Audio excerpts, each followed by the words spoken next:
going to present a new method for cervical dilatation. It's patent pending. It's different because it prevents trauma of the cervical canal and allows at the same time passage of medical instruments. I'm going to talk about cervical and anatomical dilators currently on the market, their limitations, why we need a simplified and better dilator, and how it's being done. The present cervical dilatation methods in use can be pharmacological, mechanical or surgical, or non-pharmacological. The mechanical cervical dilators available in the industry are essentially metallic or plastic and have encountered many limitations. They require sterilization, they come in increasing sizes and require multiple instrumentation to achieve a desired opening, therefore, increased risk for trauma, increased operation time, and anesthesia. The force exerted by present dilators can cause trauma to the cervical canal, and often they can perforate the uterus. Other dilators require expensive and complex methodology, as in balloon dilators, or need a long time to achieve a dilated state, plus the risk of hemorrhage and uterine cramping, as with osmotic dilators or laminaria. The present cervical and anatomical dilators on the market, FDA approved or under FDA approval, are not soft. Most of them are plastic or metallic. They all cause trauma, even balloon dilators. They seldom allow pass-through for instruments, and none have universal application. So what is needed? The purpose of this study is to describe a cervical dilator which can prevent and reduce mechanical traumatic risk to the cervical canal and or uterus by the use of a soft, expandable outer material, allowing at the same time passage of surgical instruments, for example, hysteroscope, curettes, or other medical instruments. This dilator can be self-expanding and able to overcome the compressive forces to result in dilatation of the canal. The dilator may include an inner metallic core made up of a plurality of wires that are held in a compressed position by a string and expand into a dilated pass-through channel by pulling out the string. A spring-based expanding dilator with a hollow center, it is designed in a conical shape with one smaller proximal end and one larger distal end. With a pull of release mechanism, expanding spring will provide enough expansion force to open the cervical canal. At complete dilatation, the dilator will allow for instrumentation access. This is the inner recoil metallic tubular part of the dilator. And the methodology, the tip of the string is very important, and it's made of soft material to render interaction with tissues atraumatic, but rigid enough to provide strength. Can be made of reinforced wire or silicone coated. The tip of the string can be used as a guide wire to find the cervical os, and then the dilator can be slided through into the cervical canal. The string may be the centerpiece of the dilator or off-center, and when triggered, can dilate and open the cervical canal.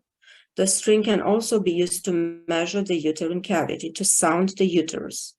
Pulling out the string releases wires, expanding them out into the soft coating.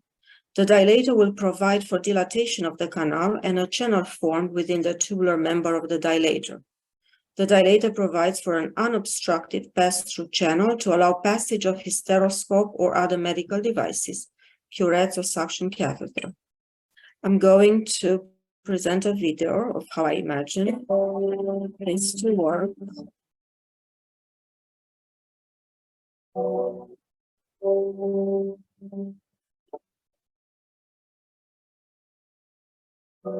This is from the outside. This is from the inside.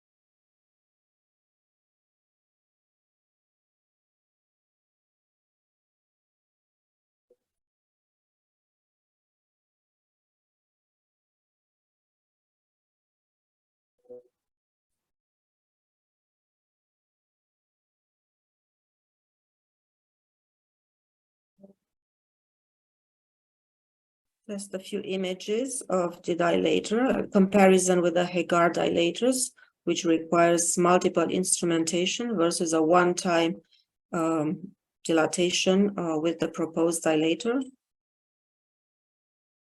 The dilator will be used, to dilate the cervical canal and will provide atraumatic dilatation and allow instruments to pass through without need for anesthesia or multiple instrumentation. Once in position, dilator can be deployed and the spring action will provide for the expansion.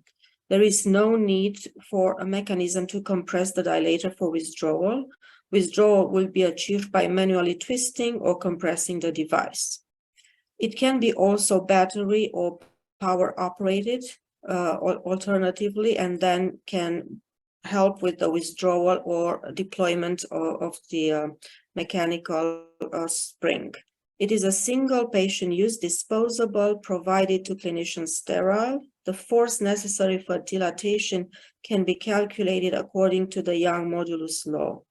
The external structure material, it's very important. It's soft coating, possible cotton, but other materials that are biocompatible can be taken into consideration. In conclusion, the innovative dilator utilizes the concept of an expandable spring that will apply enough force to expand the cervical canal, being at the same time encapsulated by a soft expandable material to prevent trauma to the canal. The device is unique by allowing pass-through of medical instruments and single instrumentation of the canal. The dilator allows for atraumatic opening and dilatation of the cervical canal, easy of use, there's no extraordinary skilled training, and may provide pass-through of medical instruments.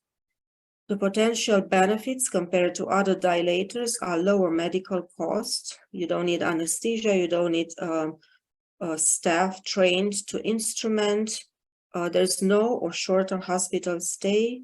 It's prevention of cervical rupture, infections, uterine perforations, lower morbidity, and extended application to other medical professionals can be easily used by nurses, family practitioners, urologists, and other specialties.